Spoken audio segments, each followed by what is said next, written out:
Rosa, good to see you. Thank you for Yes, coming here. thank you for the invite. I wanted to ask you a question just to warm up and very basic. Like, what is one of your first memories that you connect with music? Oh, I guess there has been like a piano at the place I've been growing up, and that's been the first instrument I turned to, and as a very intuitive thing I used, and that's my first connection. hmm And was this linked to your family? So it's a piano that was in your house, and then you started Yeah, playing it. Okay, okay, it's an old piano, yeah, and it's been there from forever. the beginning. I was there. Uh-huh. Yeah. And is your family also connected to music? Like, do they? Not really. I mean, not in the sense of that anyone has like decided to do that professionally, but there's a hmm taste for music, which I'm very glad there was hmm and there is. And I guess so in that way I had some education as well, or education, but like great tastemakers.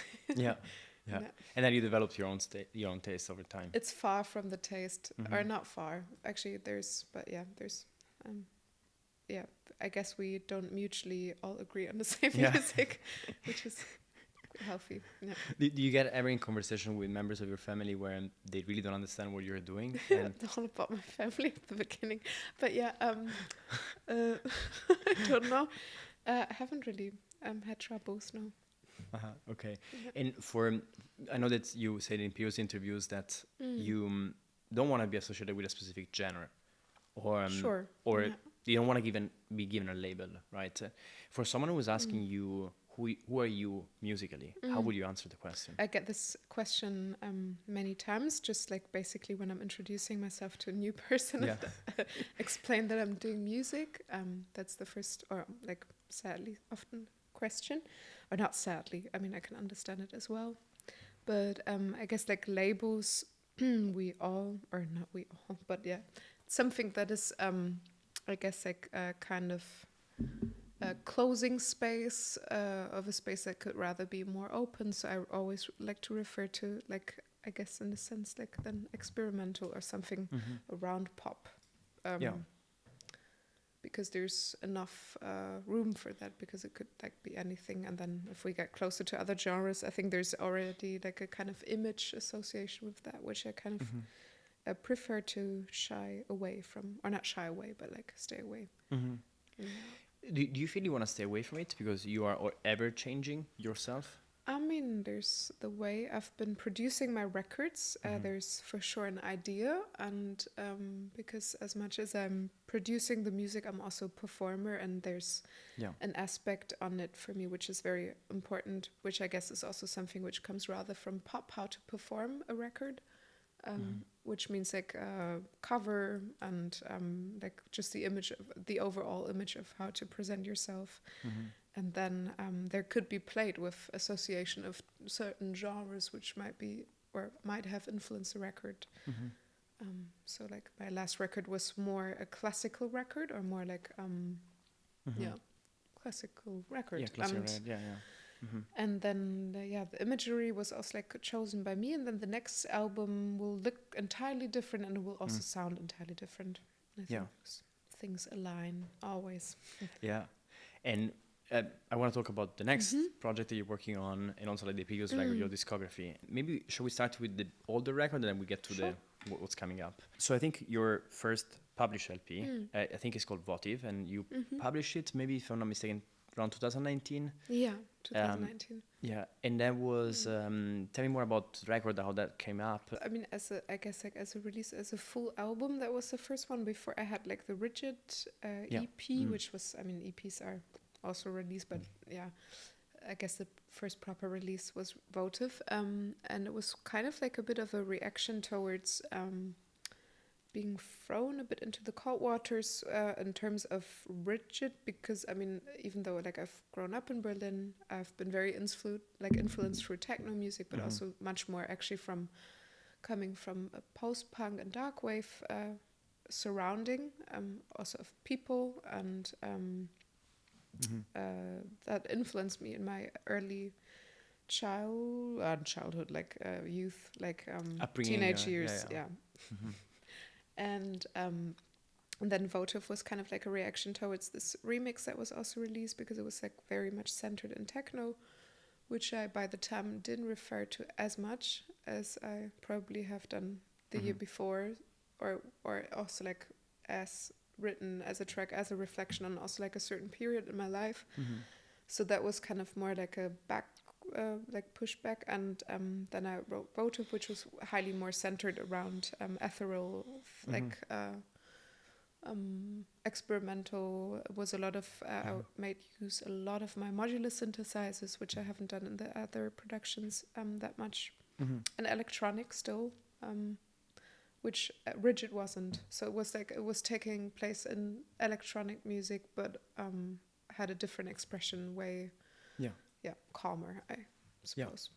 And so basically, so the first EP that included Rigid came before Votive, but then Votive also includes Rigid and the other tracks from the EP, right? Oh no, Only Rigid, or no. It was like really like Votive was intentionally something taking else, the distance, because I didn't felt at all times super comfortable with the remix. Yeah, so.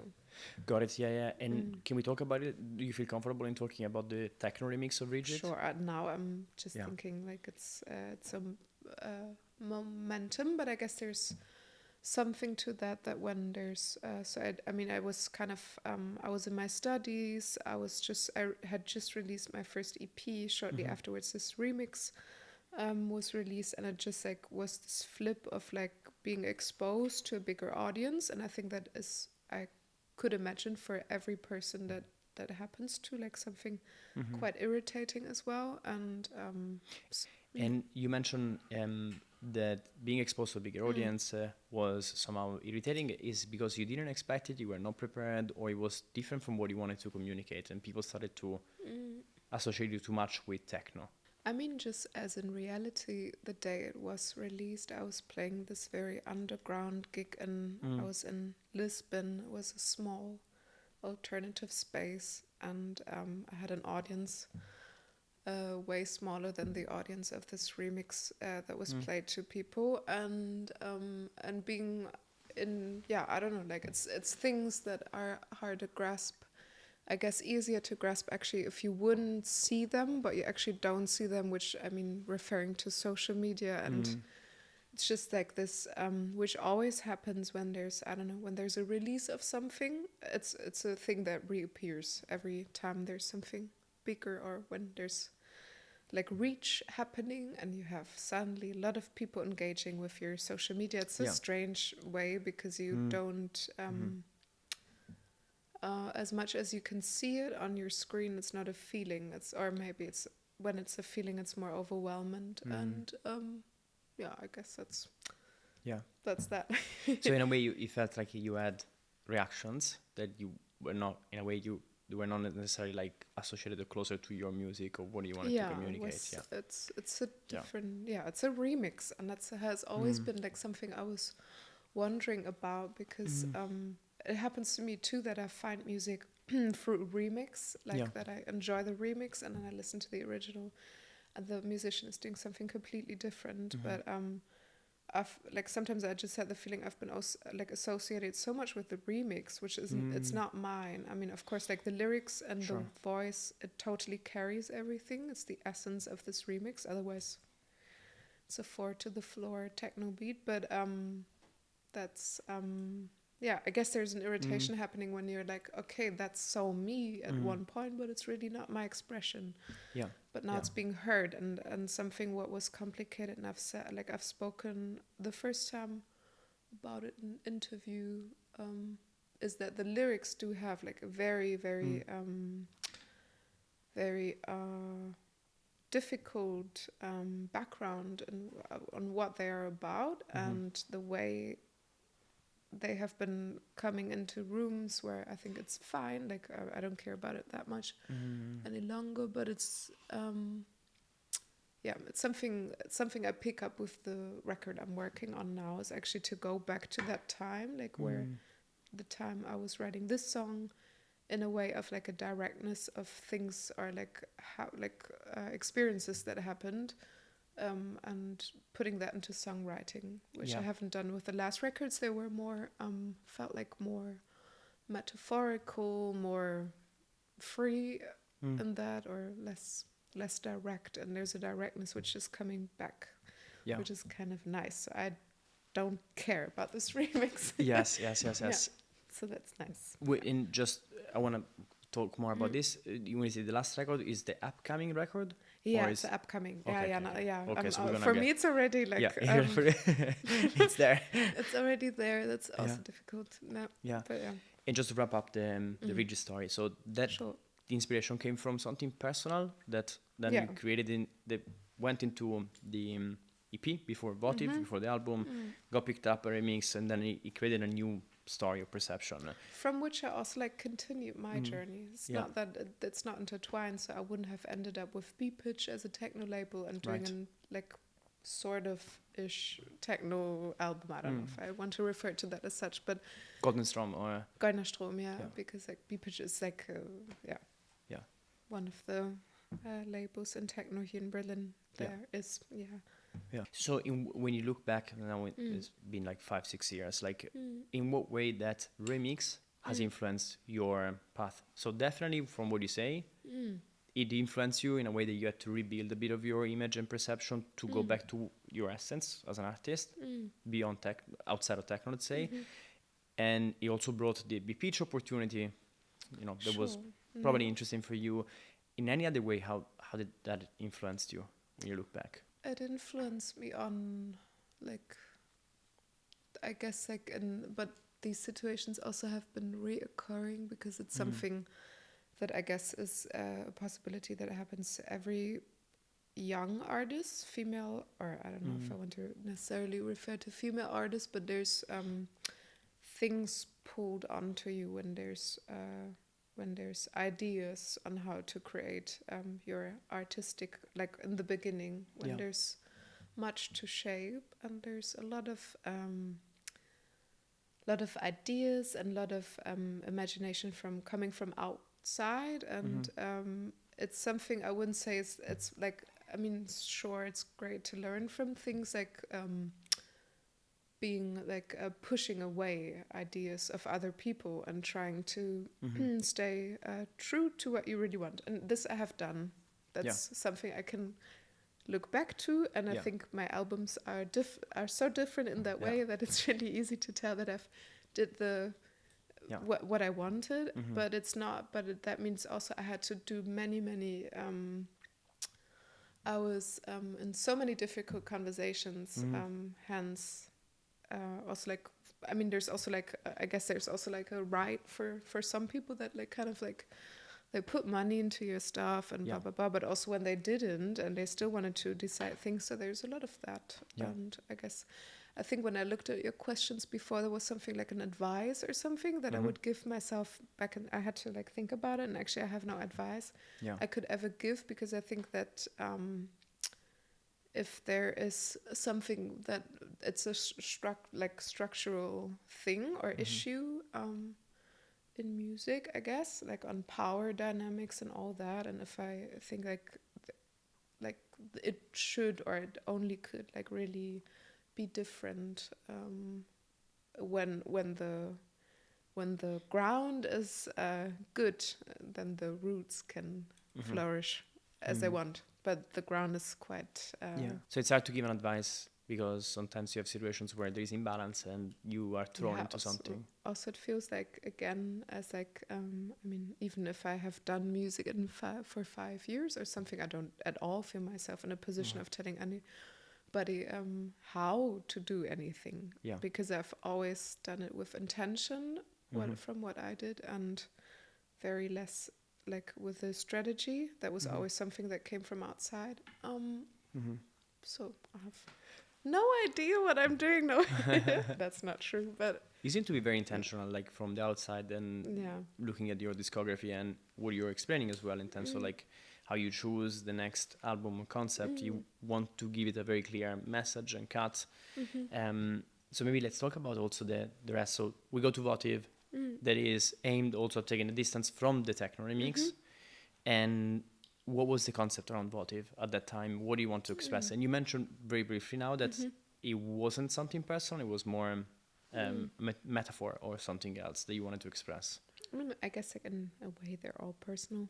in the end, but like from the writing they were more descriptive or more also like I was still in my transmedia studies, so I was maybe also influenced by that for sure, as in a way that I did also like release like, so I took the term of some Christian ideology from Christian religious background of the votive, as then like translated by me in votive figures as small like ceramics. I was showing them at like in like a context of art, like because I was in that context.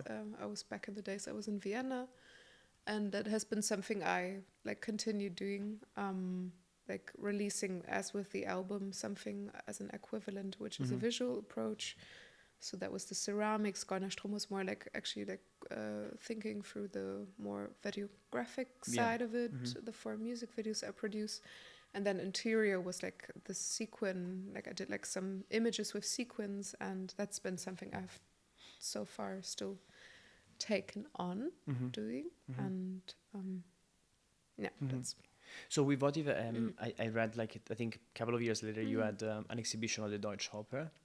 Yeah, they were shown there. It was more like, That's so Deutsche ceramics. Oper was after Goldener Strom, but I did show, like I was kind of given the opportunity to show a couple of my works, so I also decided to put the votive figures in that scenario. Okay, got it. And for example, let's think Votive, but also Golden Strom. When you are creating the music and putting together the tracks for the album, do you have an overarching idea, message that you want to express? For example, you mentioned Votive as ceramic and figures, that is an inspiration, but do you want, let's say, the audience to try to get a message that is cohesive amongst the track you choose and the vehicles you choose? That might be ceramics or can be anything else, the videos that you put together. I mean, I guess I would feel uneasy when I would say there's a message I want people to understand, because they can also have no idea what I'm talking about, and that's also fine. But like, I guess I think it's kind of, for me, at least with the term of like using a term which is so intertwined with a certain ideology, or also like a background I've been growing up with, can also be a possibility for someone who has been through a similar experience. Because I guess, I mean, I think most of my friends actually turn out to be to have some connection to I mean, we all, like, not Christian necessarily, I'm not saying that, but like we all kind of have a connection to religion of one kind. And then I guess like in the overall interest I find is like to take terms out of their context and then shape them as I shape the clay into something. And I mean, I was not like, the ceramics were not really like the inspiration, they were produced after.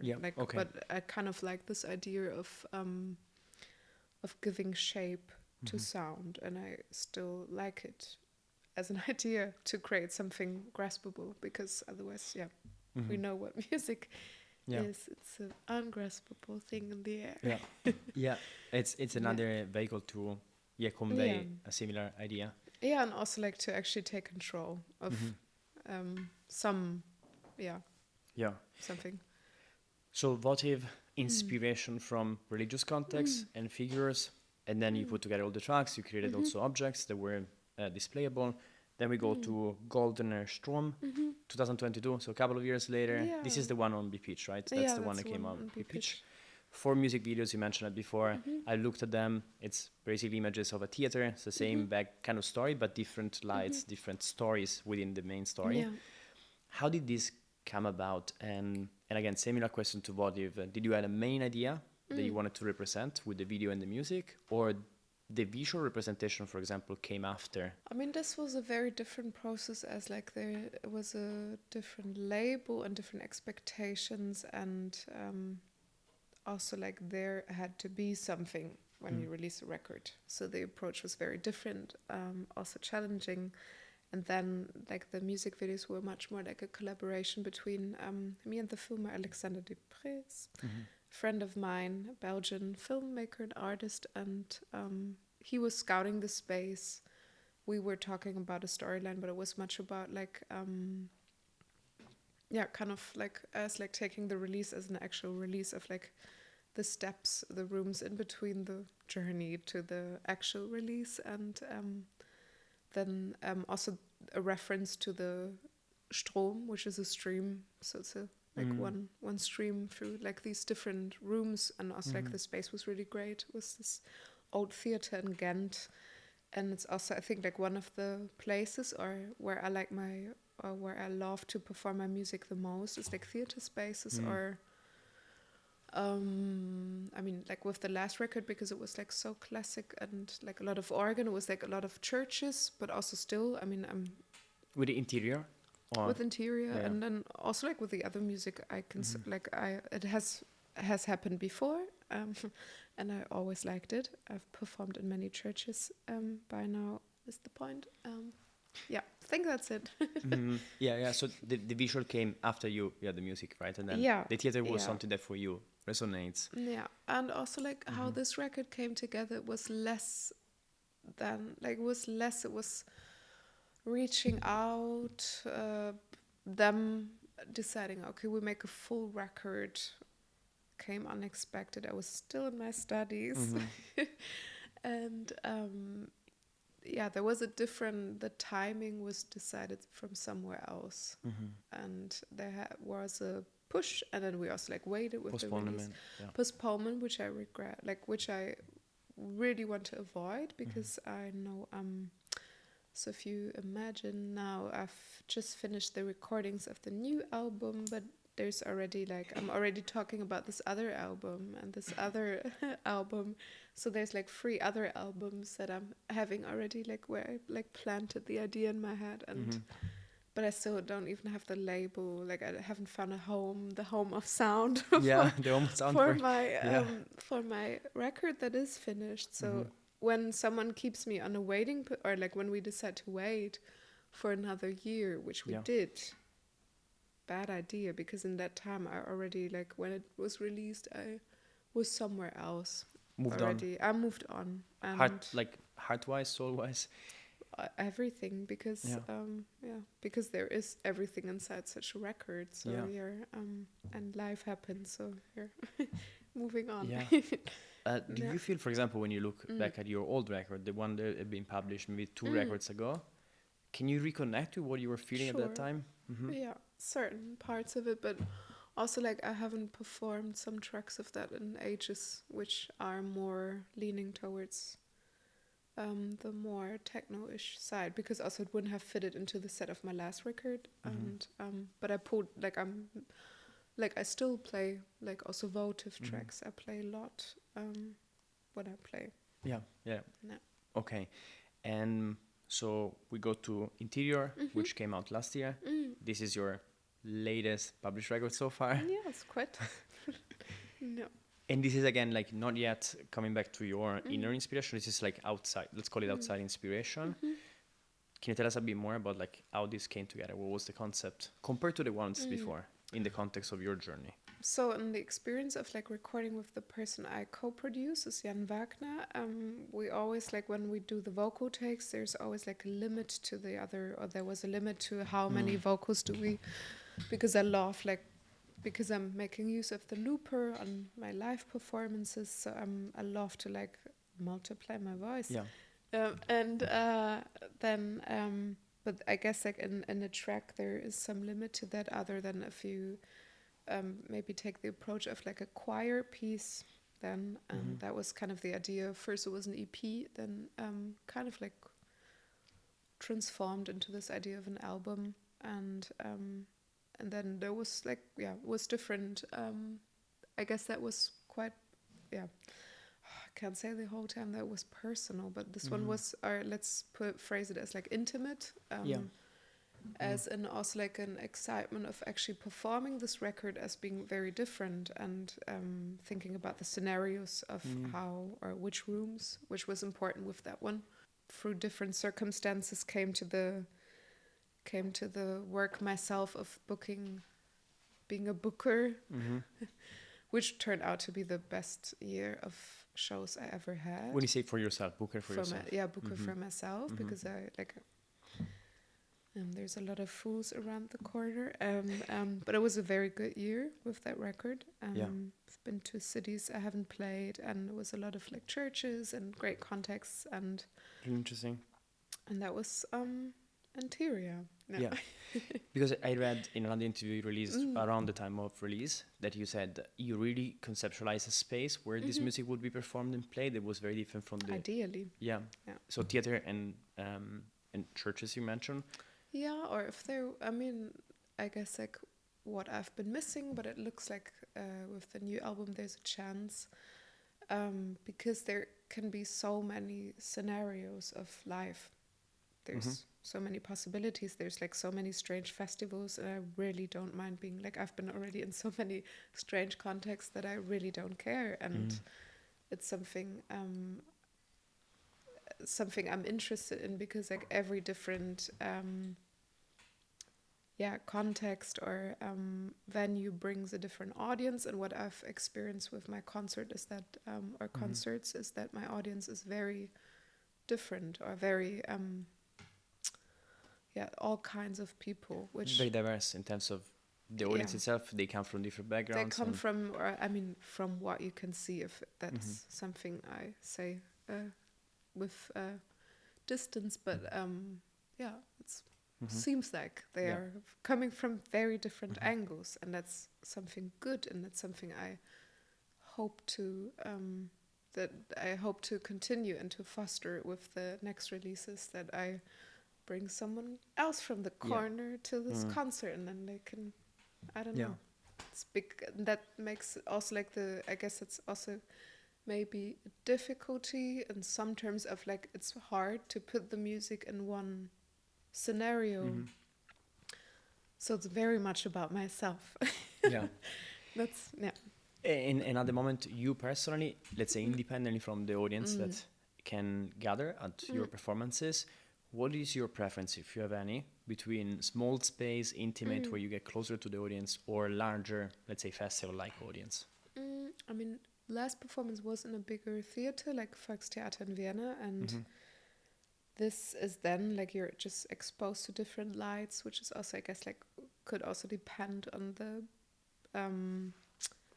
the size of a festival. It's just like basic technical, like how the technical setup is, because like the better the technical setup is, the brighter the lights, and the less you actually see the audience.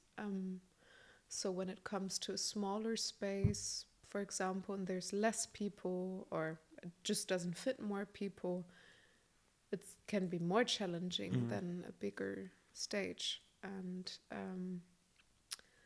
I think there's something about staging as a term I use in my visual works, or also like in the like which I enjoy as a performer, that I enjoy a stage, and I enjoy the distance to the audience in order to perform. Like it's nothing I'm extremely curious about, like, because that's another angle. That's like when I would more engage with my when the body would be my medium, and I get to engage with the space. It's a different kind of like scenario, and I guess like in terms of like you're performing a finished piece, it's not something you create on stage. I mean, it depends how you play it live, but that's different, and I love to perform. There was a gig that I think you mentioned recently, Tokyo, Japan. You had 2 gigs. Japan, but that was I was also playing that record, but also I have a band, a psychedelic rock band in Japan, with a friend, Julia Shortreed.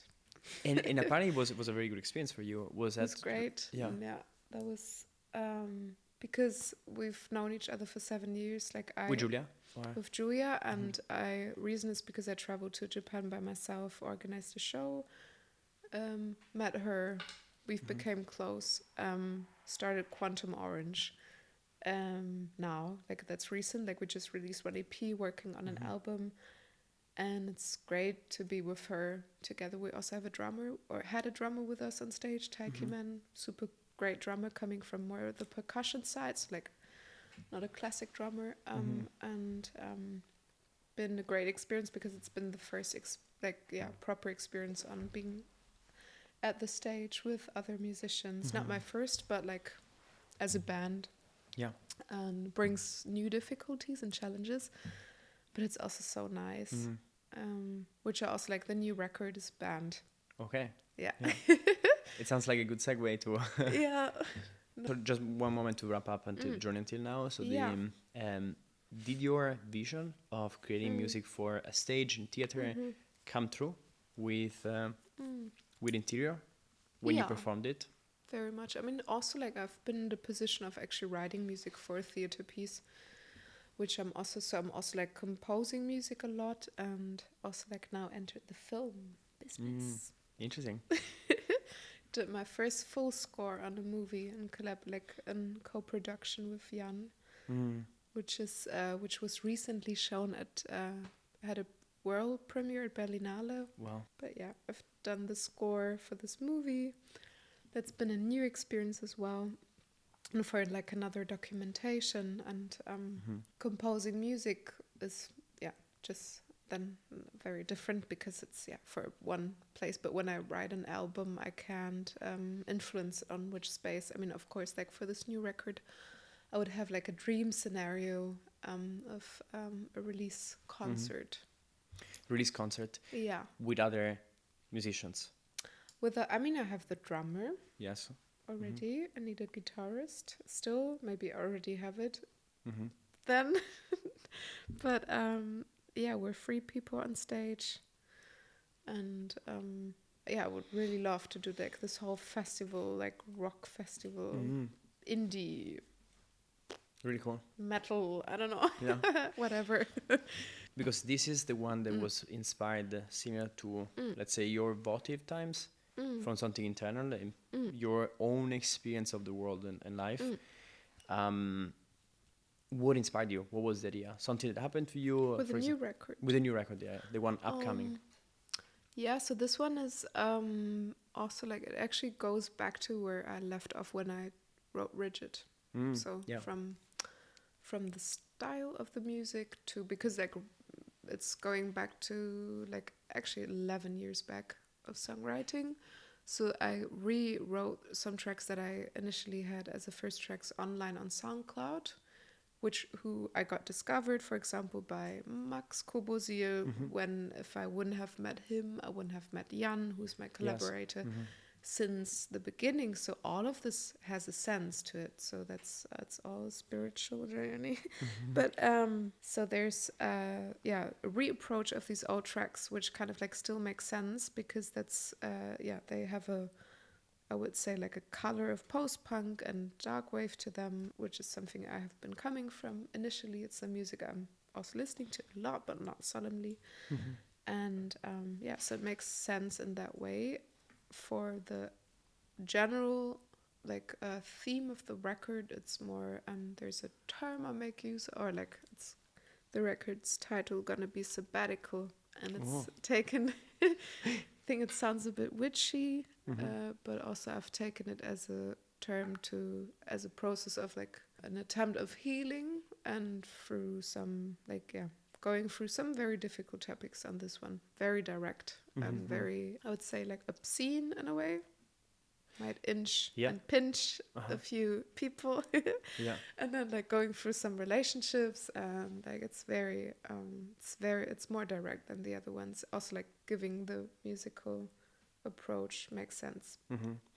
And yes, so the experiences that influenced / inspired Sabbatical were all personal experiences from your past or the last, let's say, 5 years. And recent. Okay. So including emotional experiences that you had, and sure. Okay. And when you say direct meaning that you, let's say, represent the situation with a clear reference to people and situations. I mean, you probably change names. All those names out. No. No. I imagine like you probably paraphrase it and then you don't call people out directly. No. Of course, I rephrased it, but I mean, I think I'm curious about the effect of the lyrics, because also like in the experience of the remix, and or just Rigid as a track, I've received so many responses to that, like very where people also like sometimes overshared their personal experiences, like writing to me, and it's like it seems to have touched people in a way which I haven't experienced, or I don't want to compare it to the others. I mean, it has also been the case with other tracks, but not that way. And I'm curious if this record is maybe actually doing the same, because there's it's easier to understand. Yeah. But also, like with Rigid, I make the experience, even though these lyrics are very direct, people make out of it what they need. For sure. And that's fine. But yeah, let's see. Was he ever too much with Rigids? Because now you're picking up, let's say, are you worried that, actually, first of all, with Rigid, was ever too much that people came to you and then it was too much of people sharing and maybe expecting something? Did it felt too much for you? I mean, I completely changed my approach to social media because, I mean, we all know it's super unhealthy, so I'm not really taking such a close look on it any longer. I mean, of course, something, I guess, like when there's a time of release, I can't look away from that, but for the moment at where I'm now, I'm not really there. I mean, because I also, like, I know with my... with the people that are close to me, like the images they want to share with me, they do that anyway. And if they don't, then I'm like, or I don't know, like, I mean, sometimes I know this from myself that sometimes I was actually thinking of a person, but I didn't directly share it with them. So I uploaded it on Instagram. So I was like curious if they would look at it. It's stupid. Yeah. And it's all this like, it's so... disconnects you so much from what you're actual, and I guess like in a time where you don't need to be there. I mean, there will be moments like, for example, this premiere of the festival, but then I can make use of it as like, okay, on that day I have to be there. I'll share it, and that's it. The rest of the time, like I need to work, and I think that has also shifted into something which is rather complicated. That there's also like, as if like when you're in this working process or in these stages in between, this improvement or this like visibility of you're doing something. I think that's very complicated because I don't think that anybody thinks that I'm not doing anything, because like I'm actually having more time. I would do another, like I also like started this other project to record, and I have more time to do music. So would you define that sometimes as isolation from potential feedback or from external there's a influence? lot of, actually, this way I'm engaging more. So with this record, I've sent it to people I trust before going through feedback with them. And that's independent from social media. Independent from social media. And it's so much more... it's much better. And also like I couldn't upload the private link from SoundCloud to social media. That would be a terrible idea. Yeah, for sure. No, but I mean, for example, because so when you are creating, let's say, Sabbatical, right? So it also feels personal to you, like also close to you, probably in your emotional sphere, in your life. Do you share tracks when they are unfinished with your close circle? Yeah, do. Yeah, you do. And how do you then take the feedback? Oh, actually, what kind of feedback do you ask or expect? Actually, none. None. So you share it just to, for example, I don't know, there is a friend of yours, not Yan of course is involved, but... Yeah, I mean, Yan is a different thing because I share everything with Yan immediately, and also he receives, I think, every week something. But then when I share it with friends, I mean, it's not also like the way I'm not really judging music in the terms of that I would give myself the position to say, oh, but this drum sound is really bad, or like your guitar, or I don't know, like I always like to believe that that there's a reason for why you chose that expression at that moment. I really believe in this, like the creation of sound in the moment. Something also I highly like kept for myself to not be bothered with a song or a track too long. Like it's really not my thing to stay in one. I'm using Ableton to say, for example, in one Ableton project, and if I don't have any process, I won't make myself crazy about it. I'll just start the next one, and that's something I've always done. And then I guess when I share it with like close ones or friends, it's more about like, hey, look what I've been doing. This is how I feel. Yeah. There's not really feedback that you can give to that. That's like But do you, for example, what are the answers? So they would tell you, "Oh, Rosa, I really like it," or I don't know. Like, do you take that as I have to expect both. I mean, and I take it very personal.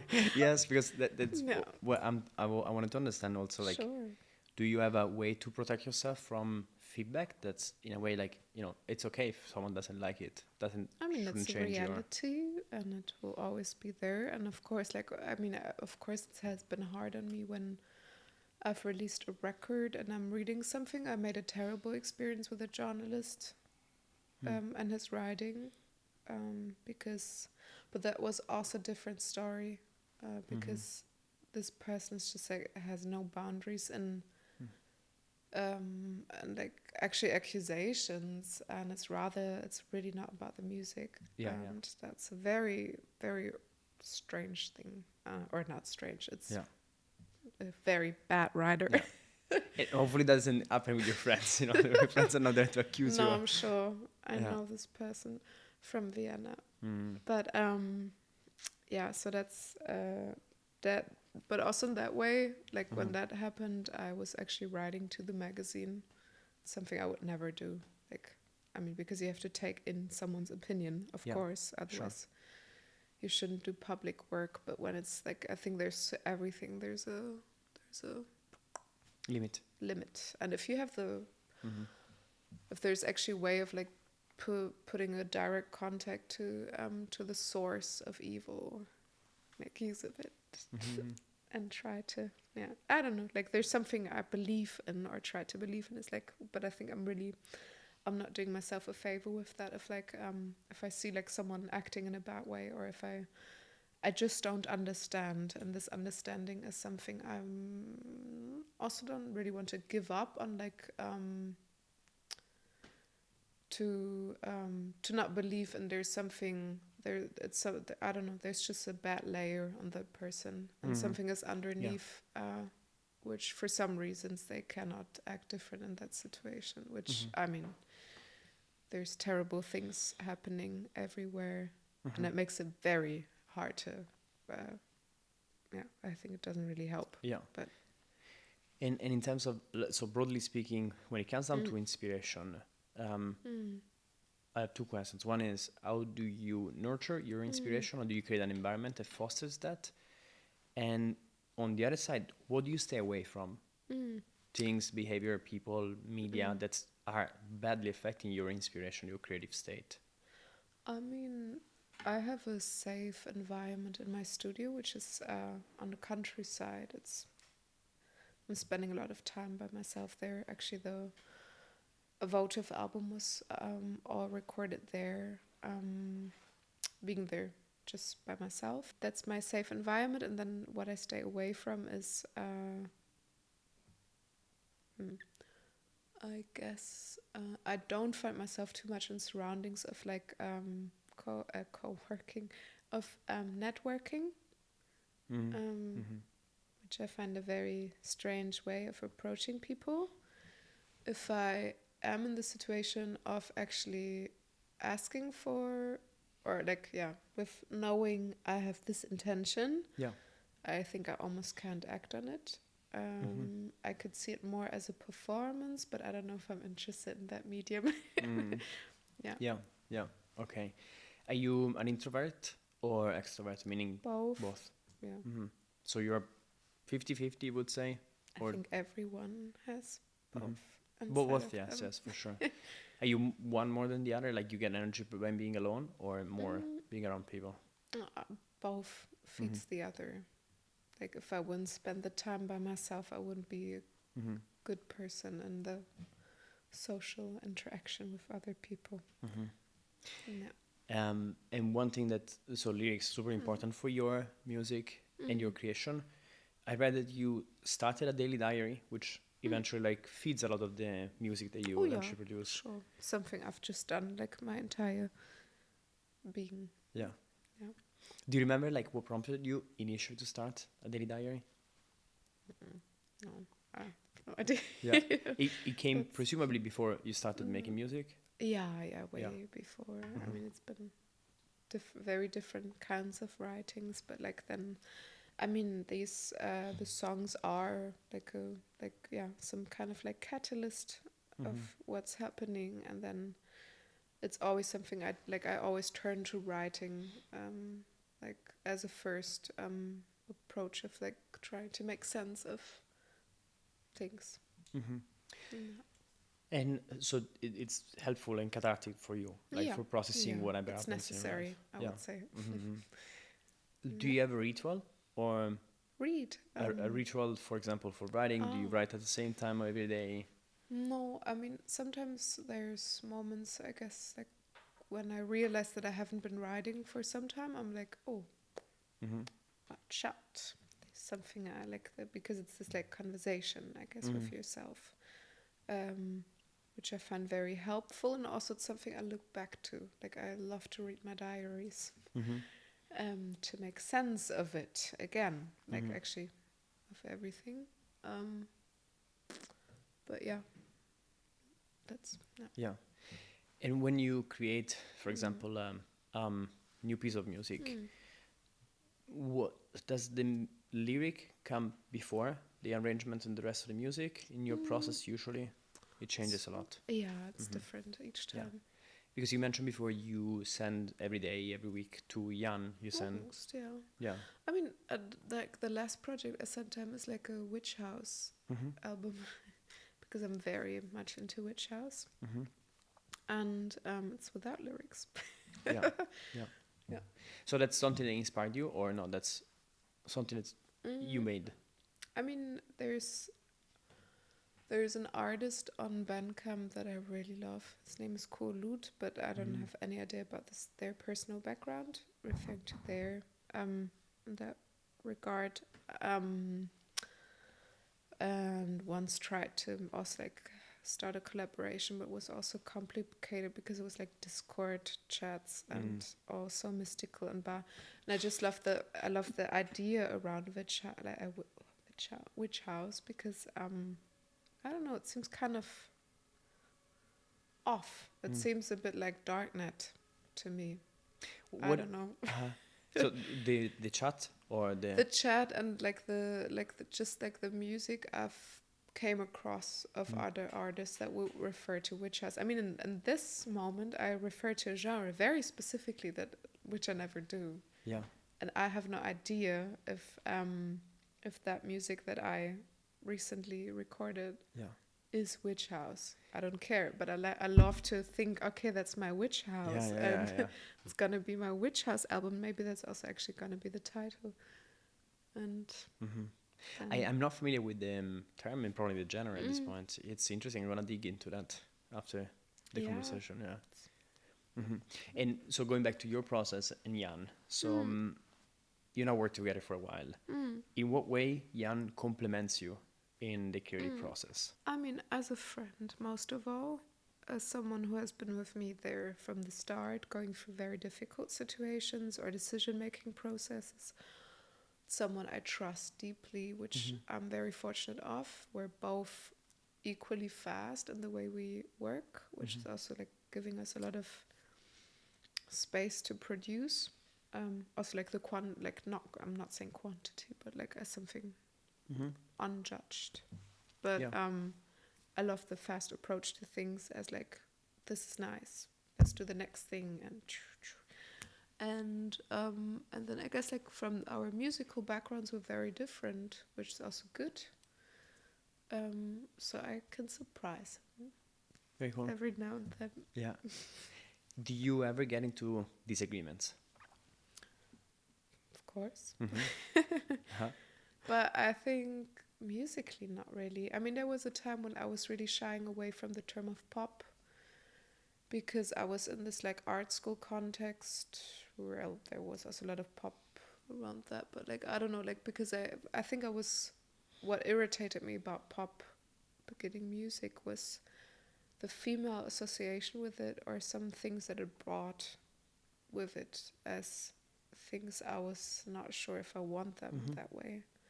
For example, good example is the cover decision. Like my first album cover, I actually wanted to initially have the ceramics on them, and I was pushed by my label to be on the record cover so much that I couldn't.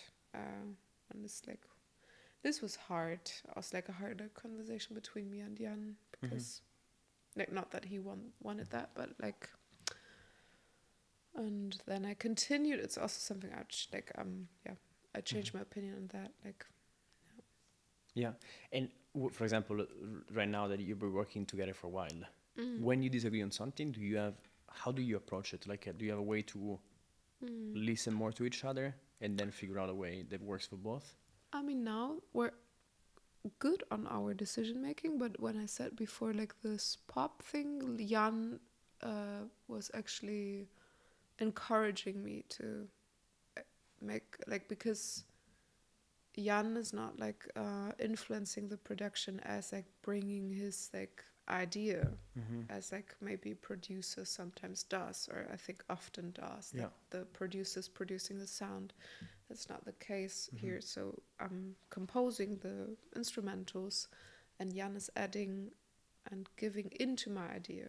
So he's more looks that he's supporting the idea, and that's very different. And then so I was writing something, and I was afraid of showing that. There was, for like, Opacity is one of those tracks from Votive, which I was very afraid of releasing it as it is, and Yan was like, no, please. And he really had to like encourage me multiple times, because I was really, I don't know. Also, I was living together by the time I was living together with someone who was like in an experimental music academy, and very, And that was influencing you, let's say, to be influencing me on like getting big anxieties and about anything that is connected with pop, because this person was like so stiff on many aspects that I was just like very scared at that time. Yeah, interesting. And what is for people who are making music and they're considering, or they haven't yet found another producer, right? And can you describe a bit more like what in your creative process, like what does a producer do? And then you can go specific into your relationship with Yan, like how do you work together? No, I mean, I've came across bands that I really love, and I love them for this one record, and it's because they switch producers. Interesting. It's something I don't see happening for myself, actually. There's no need to switch a producer, because I mean, I'm the producer also, so that's hard to switch. And then Yan is such a close and great help. Yeah, but I think people often, like, that's a very common practice to actually change the producer and switch from record to record. Yeah, and what does a producer do for, again, assuming the listener is not familiar with what a producer means, because sometimes like also a lot of our audience comes from the DJ producer, which is a different thing, right? It's totally different. Yeah, you make the entire track, and then that is usually meant to be played by DJs. That's the techno or electronic music producer, different from this type of producer. I guess like the producer is kind of like the person that is shapes the sound, and then depending on how much they interact with the artist's idea, that's the scale on like how much does the artist. I mean, there's a lot of, I guess also like in singer-songwriter context, there's a lot of artists that write the lyrics. And the music is composed by someone else as being the producer, and then this is merged. That's also fine. Like I was asked to ghostwrite for other musicians, and I declined because it's such a strange. Ghostwriting, interesting. So also lyrics-wise? Lyric-wise, Just lyrics? Yeah. Yeah, pretty and I mean, I'm sorry, but if you can't find the words, I don't know. I mean, it's So not. I don't interesting. want to judge, but Yeah. it's like Yeah. something very Mm-hmm. foreign to me. Yeah. And in your work with Yan, how would you, like, how do you actually work together on a normal record? So I'm doing a jam session. That's most of the time the outcome of a new track. And I very quickly send it over. Like, I make I'm already taking shape, I guess, like in production, as like already arranging everything. Before I send it to Jan, it's like not like one that was in the beginning. Like I recorded everything on one take, on one single thing, without the instrumental separated and drum separated. That was chaotic, but now it's like all very structured. I send it to Jan. We also like gather a lot of tracks. Like we have a folder of, I don't know, 50 tracks, which we could make use of. Like when we did film scoring, I could like make use of tracks I haven't put in the record. This folder is unreleased tracks at the moment. Yeah, unreleased tracks, and then I guess it's me. Like when I decide to. So there seems to be multiple tracks coming after some time, and they have a color of. So there's the orchestral album, for example. So we know, okay, there's a folder. We will gather tracks that are coming from this orchestral side. Then there's this other folder, the rock album, which is the album that is coming out as a next. And then there's another Witch House folder. So we gather things, but then there's also a folder for something, I don't know, Okay. in the air. Yeah. And then at some point, maybe it might get used. So, yeah. Yeah. And you mentioned, for example, that sometimes you have your own place in the countryside, and then you send, you jam. That's where you jam. You tend to Jam the countryside. Yeah. Yeah, all in my Berlin flat. Yeah. Do you do you sit together then with Jan? Are you co-located ever, or No, not so much? never. No. That first thing is all. That's Very always interesting. just me. Yeah. That's like it's all. I mean, when he was back in, like he used to live in Berlin, be in the studio, but also then I would have already the tracks. We would go to the studio. The tracks would already most of the time be arranged. So it's also like a lot of like mixing, I guess, would also be the term for that, like more mixing, and then we record the vocals together. That's something. Yeah. Got it. Yeah. Okay. And you strike to me too, as I mentioned before, as a person who is very intentional with, as an artist who's very intentional with whatever they put out, the concept, you curate, you really care, you speak about it very precisely.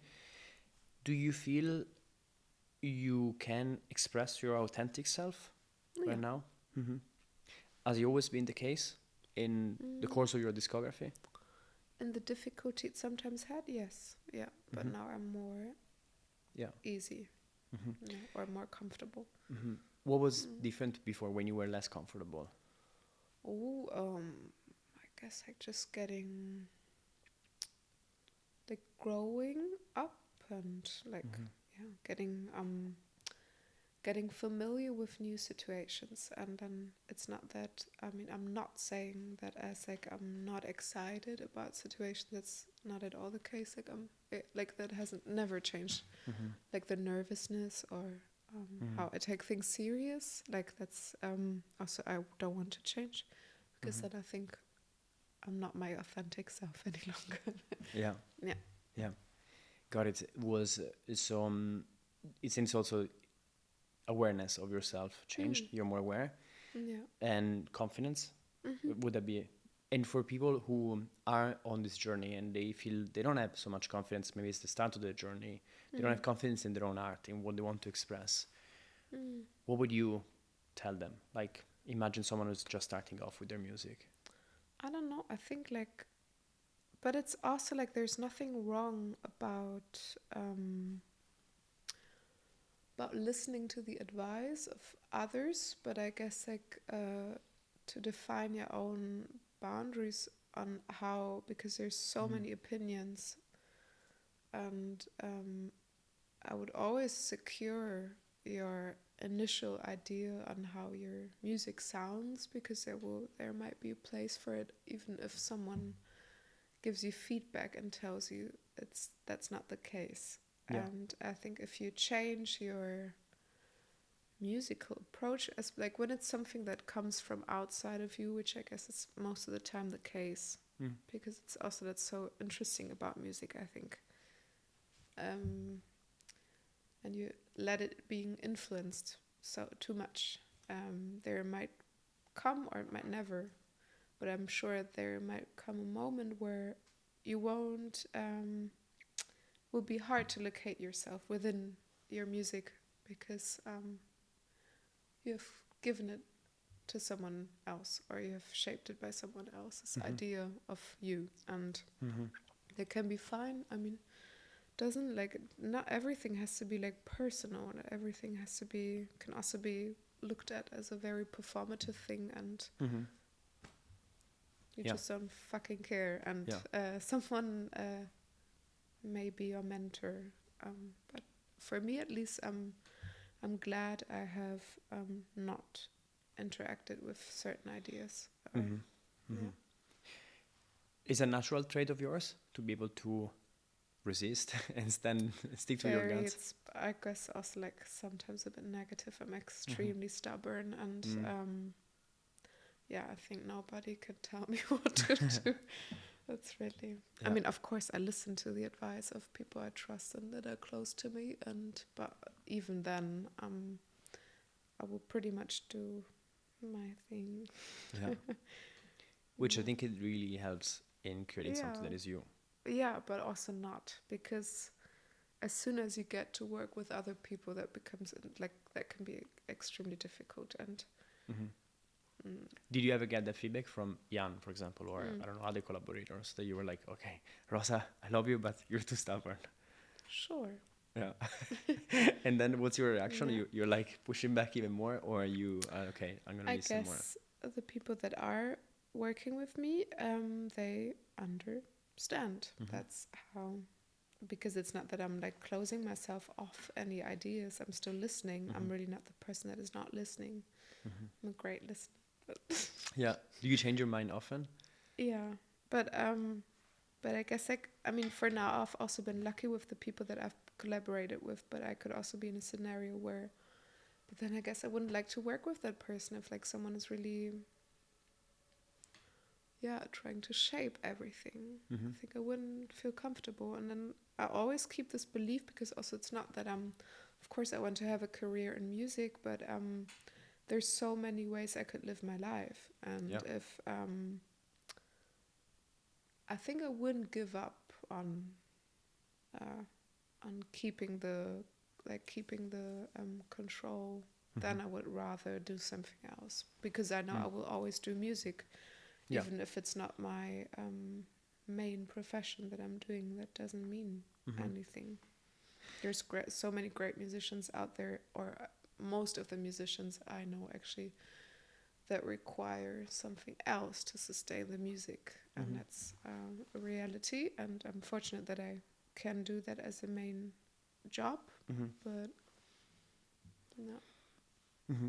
So it seems like you draw the line when it comes to your creative, I don't know if it's direction, but let's say your creative output. That's a treasure, like creativity, and it doesn't come just like, you should keep that treasure.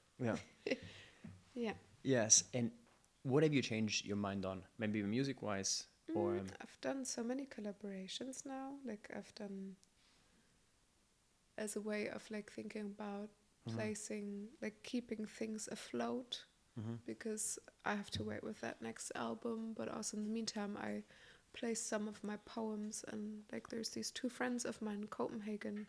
I've done one track with him, Vanity Productions, around this label Posh Isolation, and also like he has another project with a friend of his, Hannes, from this Lust for Youth project, and I've done 2 tracks with them. I had a release recently, or last year, with a project called Eros, which is like consisting of Liam Andrews, Regis as Carl O'Connor, and Boris Wilsdorf, and there has been many things, and also like the Quantum Orange project. So like it's good to, like, I was very focused for a long time to solemnly do my thing, and because I thought like stretching too much can also like can in a negative way influence the other thing, but they're so different, the other projects, and then they feed each other. Yeah, that's good. Going toward the wrap up, what drives you in life? I guess like pretty much music, and then love. Yeah, I guess. Yeah, that's pretty a driving force, undeniable and strong. Yeah. Yeah. Romantic love in particular? Not particular, but relationships of all kinds. Yeah. Super interesting topic, especially for artists, and you perform, you travel a lot. What do you do to keep healthy relationships around you? Not necessarily romantic, but friends. Oh, my friend circle hasn't really changed the last years, and I think that's very healthy. And it's like,